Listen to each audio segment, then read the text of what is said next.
구약 아카데미 시간에 왕정 시대를 함께 연구하면서 이런 이야기를 조금 했습니다. 이스라엘의 모든 왕들은 구약의 왕들의 롤모델인 그 하나님의 마음에 합한 자였던 다윗처럼 살아야 됩니다. 이게 계속 이 열왕기나 역대하 이야기를 통해 나옵니다. 근데 그가 만일 그렇게 살아간다면 그는 하나님께서 함께 하심으로 말미암아 성공한다는 이야기가 계속 반복적으로 스토리를 통해서 메시지를 전하고 있는 책이 열왕기와 역대기의 책들입니다. 근데 이 다윗처럼 살아간다고 하는 것은 무엇을 말하는 것일까? 한마디로 말하면 이 땅에서 넓고 편한 상식의 길이 아니라 좁고 불편한 믿음의 길을 걸어가는 삶이에요. 조금 더 구체적으로 이야기하면 다윗이 쓴 시편과 다윗의 생애를 기록한 이 사무엘 상하의 이야기를 쭉 읽어보면 이 다윗의 길이란 하나님 앞에 겸손하게 길을 묻고 그 하나님의 말씀을 주야로 묵상하고 그 가르침대로 내 자아를 포기하며 세상의 편한 길이 아니라 믿음으로 주어진 희생의 길, 겸손의 길, 인내의 길을 걸어가는 삶. 그러니까 이 넓은 길이 아니에요. 좁은 길이에요. 때론 실수한다 하더라도 진실하게 회개하면서 마음을 다하는 순종을 통해서 좌로나 우로나 치우치지 않는 삶을 살아가려고 애쓰는 삶. 그 삶이 바로 모든 이스라엘의 왕의 모델인 다윗의 삶이었어요. 근데 이런 다윗의 길을 걸어간 이스라엘의 왕들은 이스라엘 역사를 통틀어 몇 사람이죠? 한 40여 명의 남북 왕조의 왕들이 있었는데 몇 사람이 이 길을 걸어갑니까? 이 왕들을 다 한배 공부를 나중에 할 텐데요. 첫 번째 아사가 그 조상 다윗같이란 말이 나옵니다.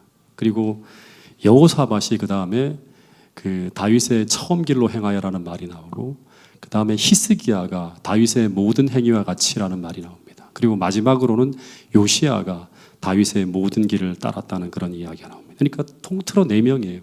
40명의 왕들이 지나갔지만 딱 4명. 좁은 길이죠. 그 외 왕정시대 대부분의 임금들은 이 다윗과 정반대의 다른 길을 걸어가게 되는데 그런데 대부분의 왕들이 그렇게 살아간 이유는 첫 번째는 다윗의 길은 믿음이 없으면 도저히 걸어갈 수 없는 우리의 본성에 반하는 힘들고 불편한 길이기 때문이고 또 하나는 뭔가 하면 다윗의 길과 반대되는 길을 걸어가면서도 성공적인 삶을 살아간 다윗의 반대되는 모델과 같은 인물이 있었기 때문이라고 하는 거예요. 그 인물이 누구인가 하면 바로 북이스라엘의 초대 왕인 여로보암이라고 하는 거예요. 이 여로보암은 다윗과 다른 길을 걸어감으로 말미암아 북이스라엘 역사에 거대한 족적을 남긴 인물이에요. 근데 이 열왕기서를 보면 북방 이스라엘의 많은 왕들이 누구의 길을 따라가는가 하면 바로 이 여로보암의 길을 따라갔다고 하는 거예요. 바이사가, 시므리가, 오므리의 아들 아합이 전부 다 여로보암의 길을 따라가면서 뭐를 행했다고 하는가 하면 악을 행했다고 하는 기록이 있습니다. 그래서 이 열왕기를 기록한 기자는 이 열왕기를 쓰면서 의도적으로 계속 북이스라엘의 어떤 왕이 하나님을 떠나 악을 행할 때 그때마다 언제나 그가 여로보암의 길로 행했다고 하는 기록을 계속 남겼어요. 의도적으로 남긴 거예요. 근데 이것은 어떤 의미를 담고 있는가 하면 이 말씀은 북이스라엘의 악한 왕들이 악한 길을 걸어갔던 그 원인 중에 하나를 끝까지 여로보암이라는 인물이 그 한 원인을 제공했다고 하는 이야기를 하면서 그가 후대 왕들의 한 모델이 되어진 것을 잊지 말라고 하는 이야기를 던지고 있는 것입니다. 여러분, 그래서 우리가 성공하고 번영하는 것도 중요하지만 더 중요한 것은 무엇인가 하면 어떻게 성공하는가 하는 것은 더 중요하다고 하는 것입니다. 왜냐하면 그 성공이라고 하는 것이 수많은 사람들에게 삶의 한 모델이 될 수 있기 때문이라고 하는 것입니다. 개인만이 아니라 교회도 마찬가지입니다. 어떤 한 교회가 어떤 방법으로 성공했다고 하면 어떤 일이 벌어지는가 하면 목회자 예배 때가나 또는 집회 때마다 그 사례를 발표하게 됩니다. 그러면 그것이 하나의 모델이 되어서 수많은 교회들이 유행처럼 그 방법을 따라하는 일이 벌어진다고 하는 것입니다. 여러분, 그래서 오늘 이 말씀의 서두에 하나님께서 우리에게 주시는 중요한 하나의 교훈은 무엇인가 하면 우리가 성공하고 번영하는 것보다 더 중요한 것은 무엇인가 하면 어떻게 성공하는가 하는 것입니다. 이번 전도회를 어떻게 우리가 성공해내는가 하는 것입니다. 이것이 더 중요하다고 하는 것입니다. 교회에서 인간적인 방법, 애굽의 방법이 성공하는 것은 큰 재앙이다라고 하는 말씀을 드렸습니다. 왜 재앙인가 하면 잘못된 방법으로 성공하면 사람들은 그 잘못된 방법을 따라가기 때문이라고 하는 것입니다. 그래서 이 북이스라엘의 수많은 왕들이 이 여로보암이라는 한 왕에 의해 놓여진 그 잘못된 길을 따라가다가 그 나라가 멸망의 길로 흘러가게 되었다고 성경은 분명히 이야기하고 있습니다. 이 교훈을 북이스라엘의 역사를 통해서 우리가 배우지 못하면 열왕기를 헛되게 읽은 것입니다. 그러면 이제 정말 중요한 게 뭐냐? 그러면 이 여로보암이라는 사람이 어떤 사람이었기에 이렇게까지 이야기하는지 한번 살펴봐야 됩니다. 이 사람에 대한 최초의 성경 기록은 이것입니다. 같이 한번 읽어보겠습니다. 시작. 솔로몬의 신하 느밧의 아들 여로보암이 또한 손을 들어 왕을 대적하였으니 그는 에브라임 족속인 스레다 사람이요 그의 어머니 이니 과부더라. 그가 손을 들어 왕을 대적하는 까닭은 이러하니라. 솔로몬이 밀로를 건축하고 그의 아버지 다윗의 성읍이 무너진 것을 수축하였는데 이 사람 여로보암은 큰 용사라. 솔로몬이 이 청년의 부지런함을 보고 세워 요셉 족속의 일을 감독하게 하였더니. 이 기록을 보면 이 여로보암은 첫 번째 에브라임 지파 사람입니다. 유다 지파가 아니라 그 왕이 될 수 있는 그런 게 아니라 원래는 에브라임 지파니까 그 왕가의 후손은 아니죠. 근데 그의 아버지는 느밧입니다. 느밧의 아들이라고 항상 나와요. 그리고 어머니는 스루아이라고 하는데 여기 보면 뭐라고 하죠? 네, 과부였다고 합니다. 그러니까 어머니가 과부라는 것을 보면 이 여로보암의 아버지는 일찍 죽었고 그래서 당시 과부의 아들로서 이 여로보암은 가난하고 불우한 환경에서 어린 시절을 보냈다고 하는 것을 알 수 있습니다. 그런데 그가 장성해서 어떻게 되었는가? 본문에 보면 그냥 용사가 아니에요. 큰 용사로 세워집니다. 그래서 솔로몬이 이 밀로라고 하는 성을 건축할 때 이 사람을 요셉 족속의 일을 맡아 감독하는 큰 지도자로 세우게 됩니다. 그러니까 이 말은 당시 여로보암은 모든 불우한 환경을 극복하고 아주 큰 성공을 이룬 인물이 되었다고 하는 것입니다. 더하여 본문을 보면 당시 솔로몬은 이 사람의 여기 보면 부지런함을 보고라고 합니다. 부지런함을 보고 성실함을 보고 큰 일을 맡길 만큼 왕에게 두터운 신임을 받고 있었던 사람이 누구인가 하면 바로 여로보암이라는 사람이에요. 상상해 보면 이 여로보암이라는 사람은 모두가 훌륭하다고 말하는 사람, 그리고 그 성실함으로 불우하고 열악한 환경을 극복하며 성공한 사람, 그래서 모두가 본받기를 바라던 그런 입지전적인 인물이 바로 누구인가 하면 바로 여로보암이라는 사람이에요. 우리 오늘날로 말하면 뭐 옛날에 정주영이라든가 그죠? 뭐 이런 사람 같은 사람이죠. 가난을 극복하고 성공해서 수많은 사람들에게 막 이렇게 이제 그 뭔가 모르게 이렇게 그 존경을 받던 그런 사람입니다. 근데 그래서 이 당시 이 여로보암은 이스라엘 전체에 좋은 영향력과 선한 가마의 씨를 뿌릴 수 있는 그런 조건을 갖춘 아주 큰 영향을 갖춘 그런 인물이었다고 합니다. 근데 그렇게 존경받는 위치에서 점점 그 영향력이 커져갈 때 어느 날 하나님은 이 여로보암을 한 선지자를 통해 불러요. 여기 이제 본문에 보면 이 여로보암이 예루살렘에서 나와서 길을 갈 때 갑자기 선지자 아히야라고 하는 사람이 그에게 다가와서 이런 말을 했다고 합니다. 먼저 이 선지자가 어떻게 하는가 하면 자기의 옷을 쫙 찢어갖고 12조각으로 나눈 후에 그 10조각을 주면서 하는 말이 뭔가 하면 하나님께서 솔로몬의 나라를 이처럼 찢어서 그 10지파를 너에게 주려 하신다고 하는 약속을 전합니다.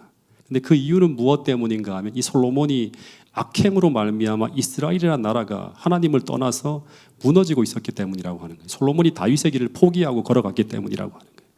근데 이 말씀은 어떤 말씀인가 하면 하나님은 지금 이 여로보암을 택해서 당신의 특별한 목적을 위해서 왕으로 부르시고 있다고 하는 이야기를 하는 거예요. 그래서 너는 이 북이스라엘의 10지파를 받아서 이 솔로몬의 타락으로 인해서 무너진 나라를 다시금 바로 세우라고 하는 그런 사명을 부여하신 거예요. 근데 이런 사명을 받았을 때 이때 여로보암은 누구를 떠올렸을까요? 누구를 떠올렸을까요? 이 패턴이 똑같은 패턴이 그 전에 나와요. 바로 다윗을 떠올렸을 거예요.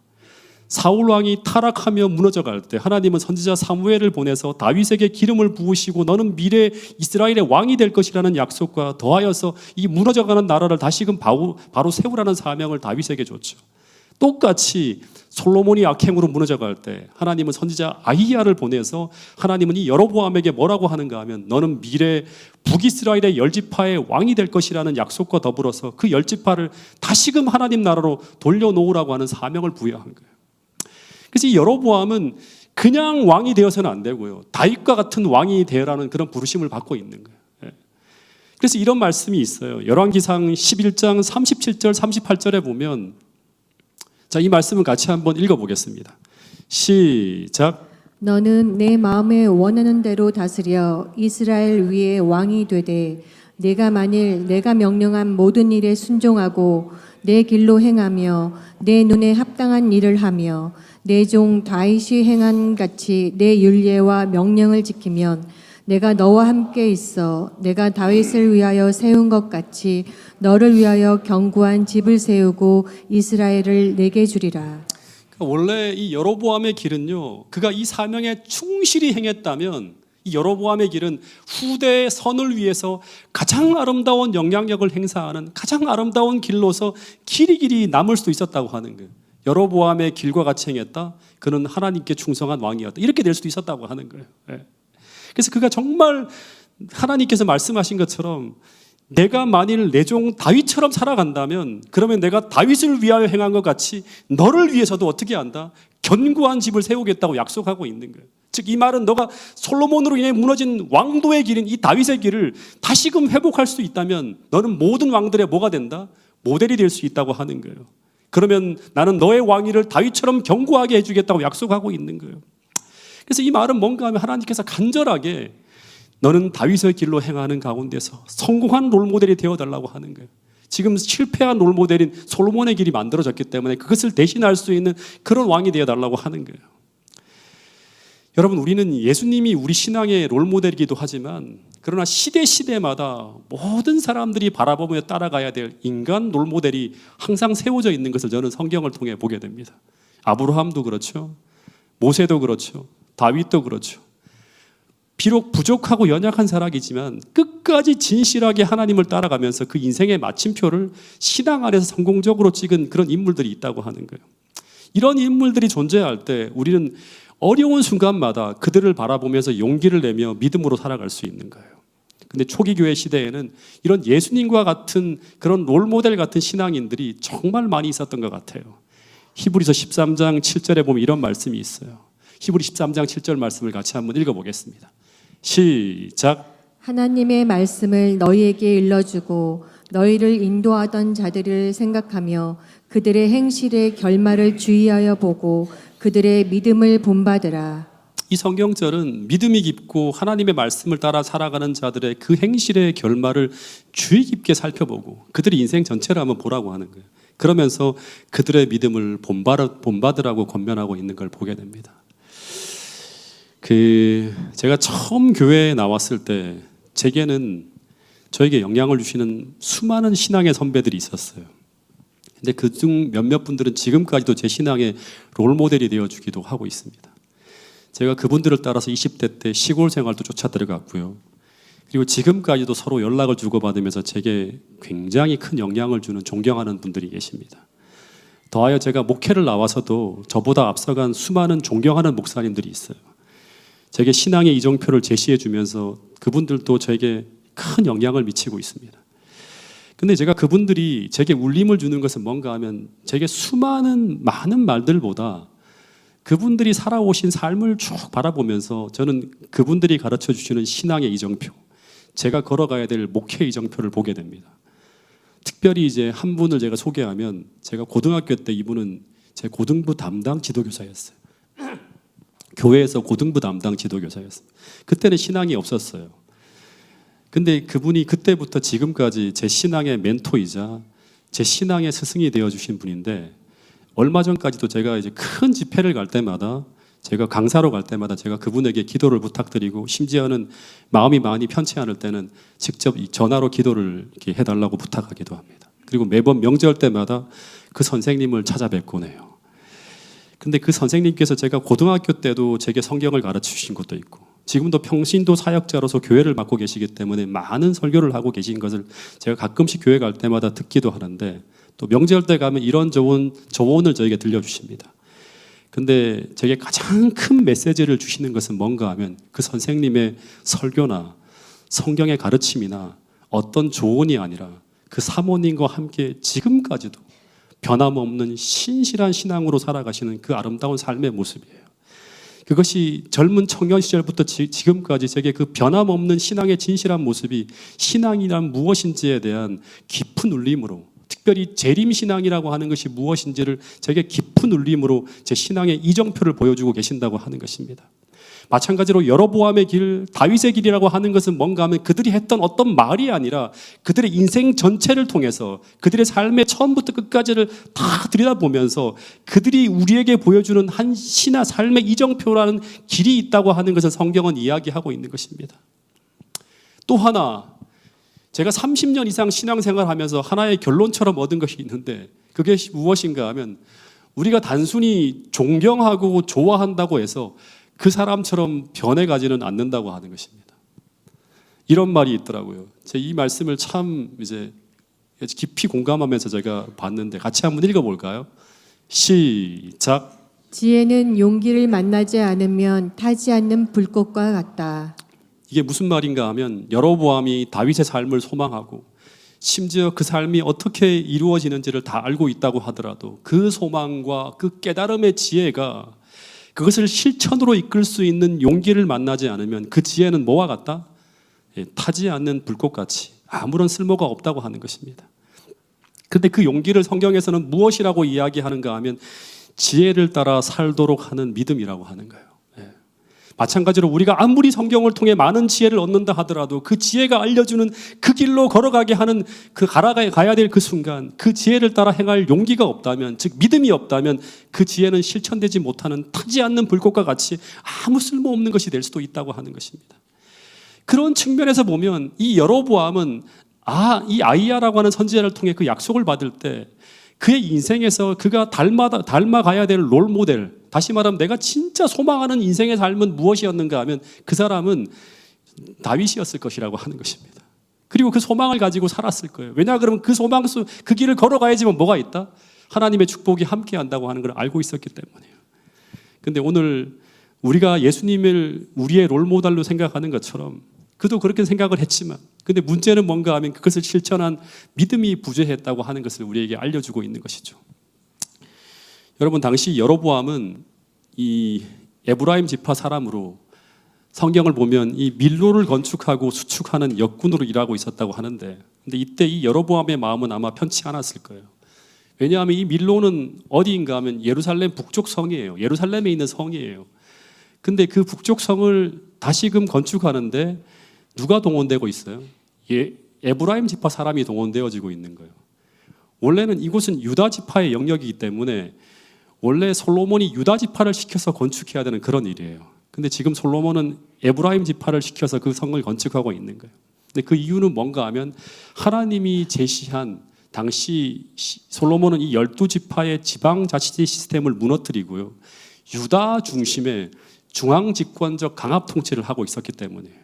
뿐만 아니라 당시 솔로몬이 펼치는 많은 부역들이 백성을 위하기보다는 솔로몬의 영광을 위해 버려놓은 것이 많았고 그래서 이 과중한 노역으로 말미암아 당시 이스라엘의 수많은 지파들이 고통을 당하는 그런 시대가 바로 이 당시 시대였다고 하는 거예요. 근데 아이야 선지자가 뭘 얘기하는가 하면 예언을 하는 거예요. 근데 이 예언을 들었을 때 이 여로보암은 아마 들떴을 거예요. 그리고 그는 이제 머지않아 자신이 어떤 인물이 될 수 있다. 이 솔로몬의 학정 때문에 겪고 있는 이스라엘 민족의 고통을 끝내게 해주는 모세와 같은 민족의 해방자가 될 수 있겠다고 하는 그런 꿈을 꾸게 되었을지 모르겠습니다. 근데 문제는 뭔가 하면 이 아이야의 예언 속에는 너가 지금 왕이 되는 것이 아니라 언제 왕이 된다? 언제 왕이 된다? 이 솔로몬이 죽고 난 다음에야 왕이 될 것이라고 하는 약속이 있는 거예요. 이 말은 뭐예요? 너는 솔로몬이 죽을 때까지 어떻게 해야 한다? 그 확정을 견뎌내면서 믿음을 가지고 기다려야 된다고 하는 말이에요. 이게 34절에 보면 이렇게 나와 있습니다. 한번 읽어보겠습니다. 시작. 그러나 내가 택한 내 종 다윗이 내 명령과 내 법도를 지켰으므로 내가 그를 위하여 솔로몬의 생전에는 온 나라를 그의 손에서 빼앗지 아니하고 주관하게 하려니와. 여기 보니까 이 말은 다른 말로 하면 주님은 솔로몬이 죽을 때까지는 솔로몬의 왕위를 보존하겠다고 하는 거예요. 근데 이 여로보암이 생각할 때 지금 세상 돌아가는 걸 보니까 민심이 바닥을 치고 있고 어쩌면 지금이 바로 자신이 왕이 될 적기라고 하는 생각을 했을지 모르겠습니다. 그리고 솔로몬이 죽고 그 아들이 왕이 되면 민심이 어떻게 변할지 모르겠다고 하는 생각을 할 수도 있었겠죠. 이제 이 여로보암이 어떻게 했는가 하면 자신의 생각대로 이제 솔로몬을 향해서 반기를 드는 그런 얘기가 나오는 걸 볼 수 있습니다. 여기서 우리가 하나 생각해야 될 중요한 것은 무엇인가 하면 하나님께서 이 여로보암에게 하신 말씀을 쭉 읽어보면 하나님은 여로보암에게 그냥 왕이 되라고 하지 않고 어떤 왕이 되라고 말씀하셨는가 하면 다윗과 같은 왕이에요.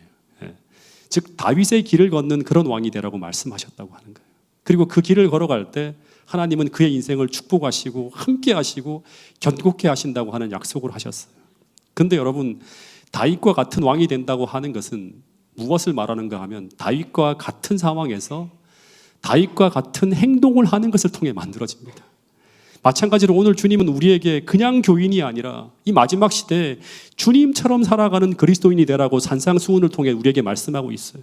근데 오늘 우리가 주님 같은 사람이 된다고 하는 것은 무엇인가 하면 우리는 주님과 같은 상황에서 주님과 같이 행동하는 것을 통해서 만들어진다고 하는 것입니다. 그래서 이 여로보암은 다윗과 같은 인물이 되기 위해서는 다윗이 사울의 학정을 견뎌낸 것처럼 솔로몬의 학정을 견뎌내야지만 다윗과 같은 그런 왕이 될 수 있다고 하는 것입니다. 사실 이 사울은 솔로몬보다 더 악했습니다. 심지어 이 사울은 악령이 들려서 아무런 잘못도 없는 다윗을 죽이려고 평생 쫓아왔던 사람이에요. 그러나 사울이 아무리 미친 짓을 해도, 아무리 온 세상이 사울을 처단하라고 부르짖고 있어도, 아무리 민심이 사울을 떠나 자신에게 밀려오고 있어도 다윗은 하나님의 기름 부음을 받은 자인 사울을 자신의 손으로 제거하지 않고 끝까지 하나님께서 자신을 왕으로 세워주실 때까지 철저하게 성경이 명시한 방법을 따라서 순종하며 기다렸다고 하는 거예요. 이것이 바로 여로보암의 길과 구별되는 다윗의 길이었다고 하는 것입니다. 여러분, 다윗은 당시 쉬운 길을 갈 수 있는 기회가 수도 없이 열렸어요. 다시 말해 왕이 되려면 쉽게 왕이 될 수 있는 기회가 수도 없이 찾아왔다고 하는 거예요. 근데 당시 다윗은 자신이 왕이 되어야 한다는 것보다 더 중요하게 생각한 것이 무엇인가 하면 바로 나는 어떤 왕이 되어야 되는가를 더 중요하게 생각했다고 하는 것입니다. 그리고 내가 어떤 왕이 되는가에 따라서 그가 세울 나라가 어떤 나라가 될 수 있는가를 결정지을 수 있다고 하는 것도 그는 알고 있었다고 하는 거예요. 근데 여로보암은 다윗처럼 자신이 어떤 왕이 되어야 하는 것보다 더 중요한 게 뭐냐 그러면 오로지 왕이 되어야 된다고 하는 것에 더 많은 관심을 가졌어요. 그래서 그는 하나님께서 가르쳐 주신 방법이 아니라 스스로의 방법으로 왕위를 취하려고 하다가 애굽으로 쫓겨가는 일이 벌어졌다고 하는 것입니다. 여러분, 그런데 이 실패는 성경을 찾아보면 수많은 믿음의 노독들이 넘어지고 쓰러지는 부분이었어요. 여러분, 모세도 마찬가지였죠. 그는 이스라엘의 해방이 중요했지 어떤 방법으로 해방해야 되는가는 두 번째였습니다. 그래서 그는 폭력으로 하나님의 뜻을 이루려고 하다가 실패해서 광야에서 40년을 보내요. 똑같은 패턴이에요. 마찬가지로 야곱이 장자가 될 것이라고 하는 약속을 받았을 때 그는 그 장자가 어떤 모습의 장자여야 되는 것보다 그에게는 장자가 되어야 된다고 하는 게 더 중요했어요. 그래서 그는 아버지를 속여서 장자권을 취했지만 결국 그것을 얻지 못하고 그가 배워야 될 것을 다시 배우기 위해서 아버지의 집을 떠나 돌고 도는 일이 벌어지는 거예요. 아브라함도 마찬가지였죠. 그는 믿음의 모델로서 아들의 약속을 받았지만 그 약속을 이루어가는 과정이 아니라 그 열매에만, 약속의 열매에만 중요하게 생각하다 결국 실패하게 됩니다. 그래서 그 과정을 통해서 가르쳐주고자 하는 그 교훈을 다시 배우기 위해서 고생하게 되는 것을 우리는 보게 됩니다. 여러분, 모세, 야곱, 아브라함이 결국 배워야 됐던 것은 무엇일까요? 하나입니다. 아주 단순하게 말하면 순종이라고 하는 거예요. 여러분, 순종하지 않으면 우리는 배우지 못하고, 순종하지 않으면 담지 못하고, 순종하지 못하면 하나님을 경험하지 못한다고 하는 것이 성경에서 우리에게 가르쳐주는 중요한 교훈이라고 하는 거예요. 근데 그 순종이란 그냥 순종이 아니라 하나님의 말씀을 따라 좌로나 우로나 치우치지 않고 내 생각과 내 방법을 빼어낸 순수하고 진실하게 말씀 그대로 순종하는 것이었다고 하는 것입니다.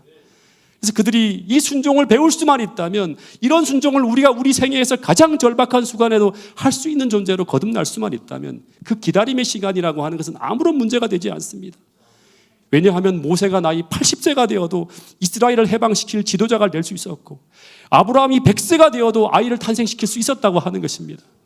이것을 가르치기 위해서 하나님은 끊임없이 오늘도 사람을 준비시킨다고 하는 사실을 우리 모두가 기억할 수 있게 되기를 간절히 바라겠습니다. 제가 다윗의 모습 가운데 정말 이번에 제가 큰 감동을 받은 것 중에 하나가 뭔가 하면 이 모습이에요. 다윗이 자신의 일생일 때 가장 큰 소망 중에 하나가 뭔지 아십니까? 꼭 이루고 싶었던 거 하나. 그게 뭐였죠? 네, 성전을 건축하는 것이었어요. 그는 평생 이 건축의 성전 건축의 열망을 가지고 모든 준비를 다 했어요. 제목도 다 갖다 놓고 막 온갖 것들을 다 준비했어요. 근데 하나님께서 그것을 허락하지 않고 다 준비됐는데 이제 고하면 되는데 그 성전 건축을 네가 하는 게 아니라 아들 때 하는 것이 좋겠다고 말씀하시는 거예요. 그러자 그는 그것이 아무리 좋은 일이고 심지어 그것이 아무리 하나님의 영광을 위하는 길이라 하더라도 하나님께서 그 길을 막으실 때 어떻게 했어요?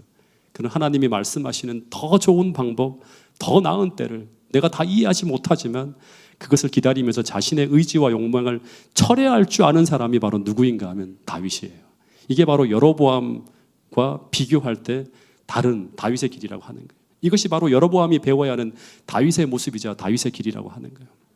여러분, 그래서 이 여로보암이 하나님께서 꿈꾸시는 그 사람, 솔로몬을 개혁하고 솔로몬의 대안으로서 다윗의 길을 걷는 왕이 되려면 반드시 그는 이 시험을 통과했어야 된다고 하는 것입니다. 마찬가지로 오늘 우리도 역사의 마지막 남은 무리가 되려면, 더하여 오늘 이 교회가 정말 이 타락한 기독교를 대체하는 대안으로서의 남은 교회가 되려면 이 교회는 반드시 이 믿음을 배워야 된다고 하는 사실을 우리 모두가 같이 깨달을 수 있게 되기를 간절히 바라겠습니다. 여러분, 그래서 다윗의 길은 그 지혜롭고 똑똑한 다윗이 하나님의 말씀 앞에서는 그 지혜와 똑똑함을 내려놓고 정말 어린아이처럼 단순하게 행동하는 것에 달려있다고 하는 것을 저는 깨닫게 되었습니다. 여러분, 여기에서 우리는 평안이 있고 여기에서 진실한 신앙이 가능하고 여기에서 하나님을 경험하는 정말 성령 충만한 삶이 가능하다고 하는 사실을 모든 성도들이 함께 공감할 수 있게 되기를 간절히 바라겠습니다. 근데 이것은 제가 30년 이상 신앙생활하면서 제 모습 가운데 제일 배우기 힘든 부분이자 우리 모두가 가장 배우기 힘든 부분이 바로 이 어린아이처럼 단순하게 하나님을 신뢰하는 부분이라 생각합니다. 아마 이 설교를 여러 번 여러분들에게 좀 반복적으로 할 것 같은데요. 여기서 단순한 지름길로 갈 길을 돌아가게 만드는 수많은 스텝이 꼬이는 일들이 벌어지고요. 이것을 배우지 못하면 여러분, 제가 여러분들에게 말씀드리는데 우리는 반드시 100% 여로보암처럼 살게 됩니다. 그래서 우리는 교회에 다니지만 수많은 우상들이 우리 삶에 세워지고 하나님을 대체하는 대체물들이 등장하고 그리고 우리 인생에서는 성공할 수 있지만 신앙에서는 실패하는 길을 걸어갈 수도 있다고 하는 것입니다. 저는 매일 아침마다 하나님 앞에 기도하는 것이 있는데 그게 뭔가 하면 제발 믿음에 있어서는 어린아이처럼 단순 무식하게 살게 해달라고 기도합니다. 그래야지만 이 교회에서 하나님의 뜻을 이루어가는 목회를 할 수 있다고 제가 믿기 때문입니다. 여러분, 정말 여러분들께 부탁드리기에는 여러분과 제가 정말 믿음으로 돌파해야 될 일을 인간적 수단과 방법을 동원하는 잔머리를 굴리지 않고 정말 순수하고 진실하게 함께 이 교회에서 사역할 수 있도록 저를 위해 기도해 주시고 여러분도 그런 사람이 될 수 있도록 해달라고 하나님께 간구하는 모든 성도들이 될 수 있기를 간절히 바라겠습니다. 그 길을 걸어갈 때 거기에 바로 하나님의 방법으로 성공하고 번영하는 것을 우리가 믿을 수 있도록 하나님께서 길을 열어주신다고 하는 것입니다. 여러분, 이것이 바로 솔로몬과 여로보암에 이르기까지 하나님께서 보여주신 역사적 교훈이에요. 그래서 매일 아침마다 우리가 함께 기도해야 될 것이 무엇인가 하면 저는 아침마다 3번 이상 반복하면서 기도하는 게 있어요. 갈라디아 2장 20절이 제 기도가 되게 해달라고 하면 3번 이상씩 간구하는데 그게 바로 뭔가 하면 내가 그리스도와 함께 십자가에 못 박혔나니 하는, 그런즉 이제는 내가 사는 것이 아니오 내 안에 누가 사신다? 그리스도께서 사신다고 하는, 그리스도의 지혜와 그리스도의 능력과 그리스도의 마음이 우리 마음에 담겨 있어야지만 우리는 신앙의 길을 끝까지 하나님의 지혜로 걸어갈 수 있는 그런 삶을 살아갈 수 있다고 하는 것입니다. 다시 돌아가서 여로보암이 실패했지만 그러나 하나님은 또 한 번 그가 다윗의 길을 걸어갈 수 있는 기회를 주십니다. 솔로몬 사후에 그는 약속한 대로 북방 이스라엘의 왕이 됩니다. 이거는 이스라엘 백성들이 추대했지만 그러나 이것은 예언된 약속의 성취였어요. 근데 분명하게 하나님은 이 왕위에 앉아서 너가 다윗처럼 하나님의 명령과 규례와 법도에 순종하면 내가 다윗과 함께 있었던 것처럼 너와도 함께 할 것이고 너의 위를 견고하게 해주시겠다는 약속을 하셨습니다.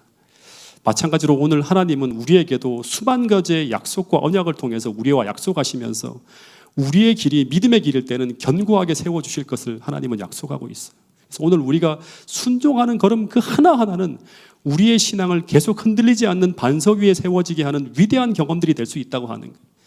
그러나 반대로 오늘 우리가 거듭된 불순종의 길을 계속 걸어가게 되면 그 삶은 결국 언젠가는 무너지게 될 수밖에 없는 모래로 된 기초 위에 세우고 있는 것이라고 하는 것입니다. 이것이 산상수훈에서 우리에게 가르쳐주는 아주 중요한 진리예요. 이 말씀을 같이 한번 읽어보겠습니다.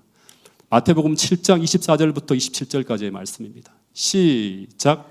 그러므로 누구든지 나의 이 말을 듣고 행하는 자는 그 집을 반석 위에 지은 지혜로운 사람 같으리니 비가 내리고 창수가 나고 바람이 불어 그 집에 부딪히되 무너지지 아니하나니 이는 주초 반석 위에 놓은 연고요. 나의 이 말을 듣고 행치 아니하는 자는 그 집을 모래 위에 지은 어리석은 사람 같으리니 비가 내리고 창수가 나고 바람이 불어 그 집에 부딪힘에 무너져 그 무너짐이 심하니라. 한번 여쭤볼게요. 이 여로보암이 북이스라엘의 왕위에 올랐는데 통치를 잘했을까요? 못했을까요? 통치를 잘하는 정도가 아니라 정말 잘했다니까요. 성공한 롤모델이들. 이 사람은 성실한 사람이죠. 또 하나는 이 사람은 동정심이 많은 사람이었던 것 같아요. 그래서 이 솔로몬 왕 때 백성들이 지나친 세금과 노역의 불만과 원성이 컸는데 여로보암이 그런 백성들의 모든 고통과 부담을 덜어주기 위해 세금을 탕감해주고 그리고 산업과 상업을 잘 장려해서 경제를 발전시켜 나갑니다. 그래서 이 나라가 남방 유다와의 경쟁에서 우위를 점해요. 그러면서 정말 성공한 나라로 번영해 나가고 있었어요. 제가 생각해 보면 이 여로보암은 신앙 있는 사람들에게는 그 나라를 파멸로 이끈 왕이지만 당시 북이스라엘 백성들에게는 성공한 왕, 인기 있는 왕이었을 거라고 하는 거예요.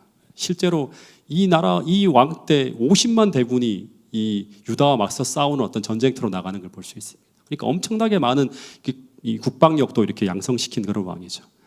근데 이 여로보암이 이렇게 성공적으로 국가를 경영하고 있었는데 근데 이 힘과 능력과 지혜는 하늘에서 온 것이 아니라 세상에서 온 것이었습니다. 그래서 그는 제2의 다윗이 아니라 제2의 솔로몬과 비슷한 길을 걸어가는 거예요. 그러다 보니까 이 여로보암이 자신이 북이스라엘의 왕이 된 것이 백성들의 지지가 아니라 하나님의 약속으로 이루어진 것이라고 하는 그 믿음에 흔들리게 됩니다. 그러다 보니까 자꾸 하나님이 아닌 백성들을 바라보면서 그들이 자신을 버리면 어떻게 하지 하는 두려움이 컸다고 하는 것입니다. 그러다가 그 마음을 결정적으로 흔든 것이 바로 뭔가 하면 북이스라엘 사람들이 자꾸 절기 때만 되면 어디로 갑니까? 성소가 있는 예루살렘으로 자꾸 절기를 지키러 가는 모습을 보면 점점 더 불안해지는 거예요. 이 민심이 자꾸 남방 유다로 흘러가는 것처럼 보였어요.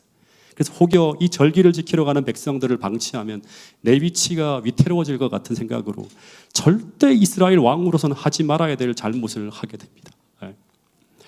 여러분 제가 군에 있을 때 안식일 문제 때문에 계속 부대와 갈등을 빚고 있을 때 정말 힘든 고비가 한번 찾아왔는데 그때 제 동기들이 제게 이런 말을 하는 거예요. 예. 재훈아, 너가 안식일을 끝까지 고집하면 너 혼자 영창 가는 것으로 끝나는 것이 아니라 이 군대는 연대 책임이기 때문에 우리 동기들이 전부 같이 국리교육을 받게 된다고 하는 거예요. 다시 말해 너 때문에 아무 죄도 없는 우리가 모두 완전 군장을 지고 연병장을 돌아야 된다고 하는 거예요. 그러니까 아마 고참들이 그런 압력을 넣겠죠. 그러면서 하는 말이 뭔가 하면 너의 신앙도 좋지만 함께 고생한 우리를 조금이라도 생각한다면 그 고집 좀 피우지 않았으면 좋겠다고 하는 얘기를 아주 진짜 좀 뭐랄까 말 잘하는 한 친구가 저한테 쭉 1시간 동안 얘기를 하는 거예요. 그래서 이 이야기를 듣고 난 후에 제가 정말 고민이 되었어요. 이 일로 말미암아 동기들이 전부 저에게 등을 돌릴 것 같았고 저는 정말 나쁜 놈이 될 것 같았습니다. 근데 그때 떠오른 사람이 누구인가 하면 제가 태백 황지교회에서 저보다 먼저 안식일을 지킨 한 형님이 떠올랐습니다. 근데 군에서 그분은 저보다 더 큰 고통과 부대원들과 동기들과의 그 어려움 속에서 나중에 결국 어떻게 되는가 하면 이 나무에 거꾸로 매달려 가고요.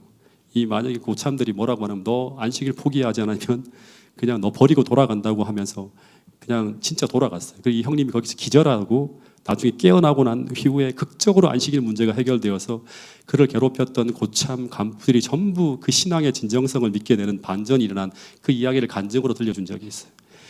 그래서 지금은 이런 오해와 어려움이 있지만 결국 나도 그 형님과 같은 결과가 올 것이라고 하는 믿음으로 그때 그 어려움을 이겨냈던 기억이 납니다. 다시 말해 저의 입장과 저와 같은 위치에서 믿음으로 그 상황을 극복한 그 형님의 이야기는 당시 제게 얼마나 큰 힘이 되었는지 모른다고 하는 거예요. 마찬가지로 그때 이 여로보암은 누구를 생각해야 되는가 하면 누구를 생각해야 되죠? 다윗을 생각해야 되겠습니다. 아무리 민심이 떠난 전부 유다를 향해 갈 것 같지만 그런 때에도 이 왕위가 인간적으로 볼 때 위태로워 보여도 그는 다윗처럼 그를 그 자리에 세워주신 하나님의 약속을 생각해야 되었어요. 여러분, 다윗의 생애를 한마디로 이야기해 줄 수 있는 다윗의 좌우명과 같은 성경절이 있는데 저는 이 성경절이라는 생각이 들어요. 잠언 3장 5절 말씀인데요. 다윗은 그의 아들 솔로몬에게 그의 삶을 반추하면서 늘 성공의 길, 지혜의 길, 그런 길이 솔로몬에게 있다고 하는 걸 가르쳐 주는 거예요. 그리고 그것을 누구예요? 솔로몬이 다윗의 모든 교훈들을 이야기를 듣고 난 다음에 이 잠언서에 다 기록해 놨는데, 그런데 제가 이 잠언서를 다 읽고 난 후에 그 전체를 한마디로 정리하라고 하면 저는 이 잠언 3장 5절 말씀이라고 하는 생각이 들어요.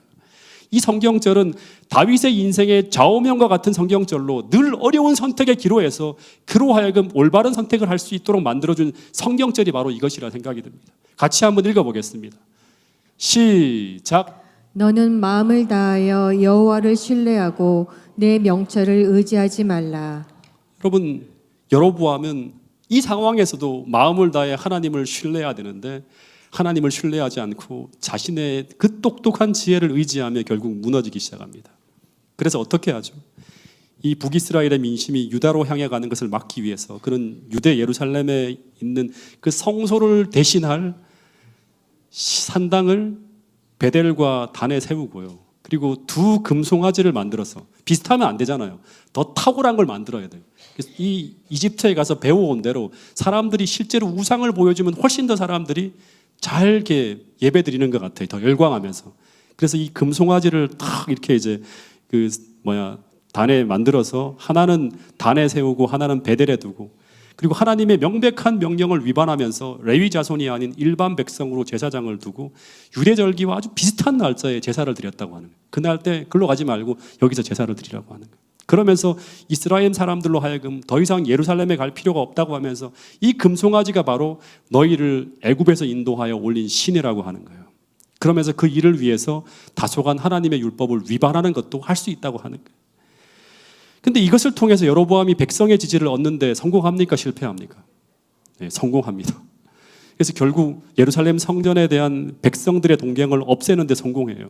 그래서 국가는 더욱 안정되어지는 것처럼 보이고 백성들은 더욱 여로보암을 지지합니다. 그리고 그는 솔로몬처럼 지혜로운 왕이라 또다시 말하지만 산업과 상업을 크게 부흥시키면서 남방 유다보다 더 훨씬 위대한 국가를 세우는 것처럼 보이는 거예요. 그래서 이 성공으로 말미암아 북이스라엘의 모든 왕들은 그 국가의 성공과 번영을 위해서 누구의 길이 아니라, 다윗의 길이 아니라 여로보암의 길을 따라서 성공과 번영을 위해 달려갔다고 하는 거예요. 그래서 여로보암의 길을 따라서 그 다음 왕이 바이사가, 오므리가, 시므리가, 다 아합이 다 이 길을 따라갔다고 하는 거예요. 그래서 이 여로보암의 잘못된 성공은 이스라엘 초기 역사에 잘못 놓여진 한 모본을 만들어 놓게 되었다고 하는 것입니다. 여러분, 제가 오래전에 동작에 있을 때 현충원을 자주 산책했는데, 근데 그 현충원 솔레길을 걷다 보면 벽화로 그림이 쫙 그려져 있는데 거기에 백범 김구 선생의 좌우명이라고 하면서 이런 문구가 적혀 있는 걸 제가 보게 되었습니다. 눈 덮인 들판을 걸어갈 때 모름지기 함부로 걷지 마라. 오늘 걷는 나의 발자국은 반드시 뒷사람의 뭐가 된다? 이정표가 된다고 하는 거예요. 여러분, 말씀을 줄이면서 이제 마지막 하나만 생각해 봅시다. 오늘 우리는 우리가 살아가는 이 모습을 통해서 우리와 관계를 맺고 있는 모든 사람들에게, 우리 아이들 혹은 신앙의 후배들에게 오늘 우리가 살아가는 삶의 한 모습을 통해서 우리는 누군가에게 어떤 길을 제시하고 보여주는 사람일 수 있다고 하는 것입니다. 다시 말해 지금 여러분의 이름이 붙어 있는 그 인생의 길은 분명히 우리 뒤에 따라오는 사람들에게 어떤 길을 제시하고 있다고 하는 사실을 기억할 수 있게 되기를 간절히 바라겠습니다.